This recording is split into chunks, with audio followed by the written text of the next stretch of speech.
Hello, I'm Susanna Magdalena with the Beloved Heart Source, and today I'm sharing with you regarding Divine Feminine Friday. And I'm excited to share with you because this energy of the Divine Feminine is not just for females or those in a female body. The Divine Feminine, just as the Sacred Masculine, lies within us all, regardless. And so I work with enhance, empower the emerging divine feminine within.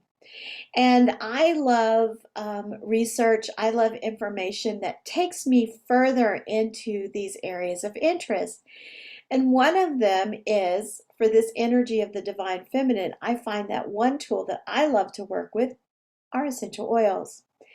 And there's one essential oil in particular, that of myrrh, that is directly associated with the divine feminine. And so I was kind of looking up information regarding myrrh today as I was preparing to talk to you this evening. And I'm going to read you some things that I found online that I found interesting. And the first one is it's a story about it's a Greek myth, and it's a story of Myrrha, Myrrha, who is the beautiful daughter of the king of Cyprus. She's refused all her suitors because she's deeply in love with her father. Okay. So devastated with her forbidden love, she decides to take her own life, only to be found by her nurse. In order to save her, the nurse promised Myrrha to help her pursue and to seduce her father, which she did on the next opportunity, keeping Myrrha's identity in the dark, literally. This affair took place over several days or even months, depending on which version of the myth that you're reading or you're reading into. Until one day, the father's curiosity got the best of him and he hid a lamp in the room in order to reveal her identity. When realizing it was his own daughter he was having an affair with, he drew his sword to kill her. But Myrrha fled and ran away, saving her own life as well as the unborn child she was carrying, which was her father's son. She wandered in the deserts of Ethiopia for 9 months until it was time to give birth. Begging the gods for help, they took mercy on her and turned her into a tree, who shortly after split open with the aid of the goddess of childbirth, as Adonis was given birth to. The tree's resin are Myrrha's tears, the only remainder of her human form. Now, I find this interesting because of this aspect of tears. So many of you know, many of you may not, but I have worked with and been part of the energy of Mary, the Magdalene, for eons of time, but also in this life. And Mary is associated with her tears. She's seen many times. There is a verse in Micah 4 that actually kind of prophesies her, and it says, "Woman, why do you weep? Has your king perished? Has he died?" And then in the New Testament, she's seen in one of the Gospels where she is wiping Jesus's feet or anointing his feet with her tears and wiping it with her hair. And then again at the cross, she's there with the other Marys in tears. So she's known for her tears. So I love this reference to myrrh being Myrrha's tears because I feel like that this associates it even further with Mary Magdalene and that of the divine feminine that she brings forward.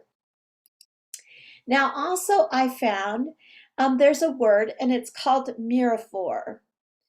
And a long, long time ago, and probably still today because I consider myself one of these, there was an ancient tradition of women who worked with sacred oils for the highest good of all. These women were called miraphors. also known as myrrh bearers or mistresses of the oils. They were priestesses of an even older order whose time has returned and is once again with us. So the work of these women was to anoint those approaching death and to prepare the way for the soul to soar. The sacred oil would realign people with their true soul essence and carry them to the other side.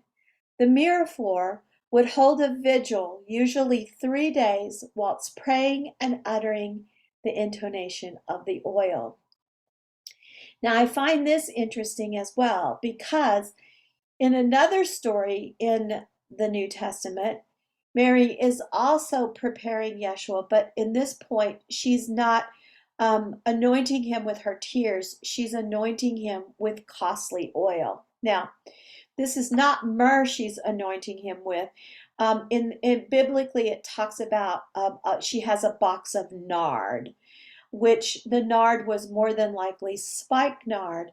That is this aspect of preparing for death or preparing for what's to come that carries one to the other side. So at the time that this was going on was just a week or so before the crucifixion. So she was preparing, as a priestess would, Yeshua for his transition.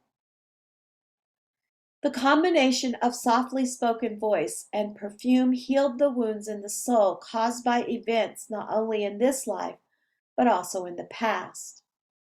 The myrrh-bearing tradition has its earthly roots in the ancient temples of Egypt and is still kept alive by a few practitioners today. However, the oil itself is the high priestess and gateway to the inner temple. So Mary, the Magdalene, as were many others, including Isis, Cleopatra, Hatshepsut, were also miraphors. There are many names associated with the miraphor, but the tradition is one. The miraphor not only works with disease in the spirit and soul, but also the disharmony within the environment. She tunes into the subtle discordances and acknowledges its unrest. Turning to the oils and its pure expression of the divine, she offers herself as a bridge, bringing the gift of wholeness and healing.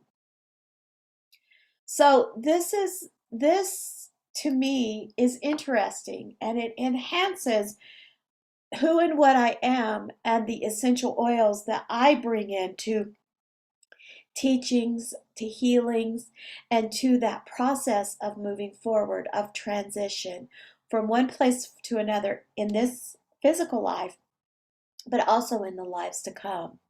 So I know that this is a part that my soul has been part of and is part of the divine feminine energy that I bring forward into this world and into this world's understanding. I would love to hear from you in the comments regarding essential oils and how they play a role for you and how you associate with the divine feminine. And in this, I offer to you, Shalom Alachem, peace be with you.